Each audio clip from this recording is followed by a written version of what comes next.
our politicians to understand we have not changed our minds. We want Brexit. He's back. Nigel Farage out in Lancashire today, addressing the odd shopper and one or two dogs.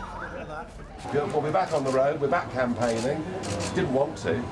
This cross-party Leave Means Leave campaign wants the public to lobby their MPs to stand firm on Brexit.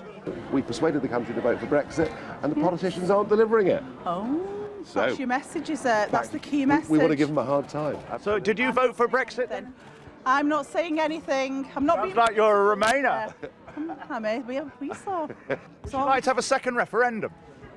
I personally would, yeah. Why is that? I just think we need a second one, personally. Well, they may force it upon us. I hope they don't. Because both sides in the campaign was a bit of a mess, wasn't it? There was a bit of lies and a little bit of things going on. Well, you could argue that for every election that's ever been fought. So you're sort of a Farage fan, but... Do you know what? He's got a nice face, hasn't he?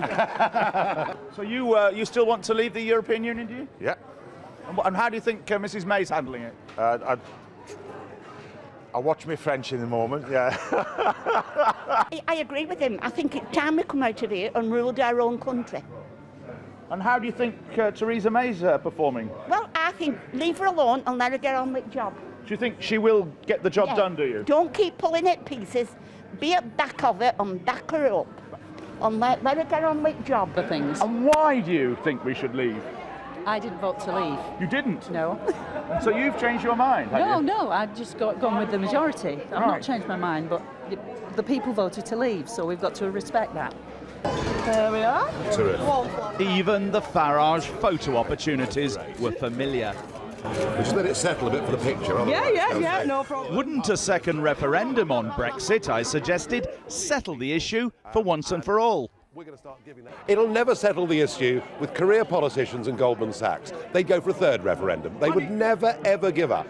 You would have done the same, though, wouldn't it? You wouldn't have given up. You would have gone for a second referendum. Yeah, in about 30 years' time. No, in about 3 years' It time. would never have, you know as well as I do, had Remain won, there would be no debate about a second referendum of any kind at all. Later at Bolton Wanderers football ground, a lineup of Farage and the former Brexit Secretary David Davis attracted long queues. Briefly, madam, why have you come? For the day out. For a day out. Why have you come, sir? I've come because I want to hear what they're going to say about the Brexit and want to find out how we're going to push it forward and get it through. Okay, thank you. Why have you come, sir? Leave means leave. Got to stand up for it. Why have you come? Because we want out of the EU.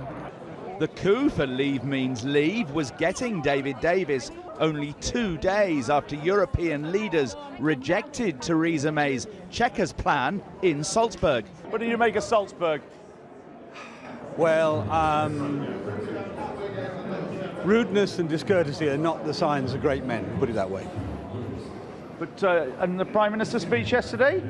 You must have admired her for standing up to the Europeans. It was entirely understandable. I mean, I had a great deal of sympathy for her. After 2 years trying to achieve Brexit as a minister, then resigning, Davis was now back on the platform with Farage. Disrespect our Prime Minister, and you disrespect our country. Disrespect the decision of the British people, Mr. Macron, and you disrespect our democracy. And if you think you can bully our country, all I can do is recommend you read some history books. Today is the rebirth of the People's Army that gave us Brexit. This was the first of many such rallies planned by the Brexit camp at a time when the Remain side are rallying too. Well, Michael joins us live now. From Bolton, you're wandering to Liverpool and the Labour Party conference. What's afoot there? Well, indeed. I mean, we does get a sense right now that the two armies that fought the referendum campaign 2 summers ago, Remain and Leave, are sort of regrouping right now. We saw that here in Bolton today with Farage and Davis and Kate Hoey. And tomorrow lunchtime in Liverpool, the People's Vote campaign, consisting, of course, largely of former Remainers, will be holding a rally there, which includes, on the Bolton theme, by the way, the former Bolton and Everton footballer Peter Reid.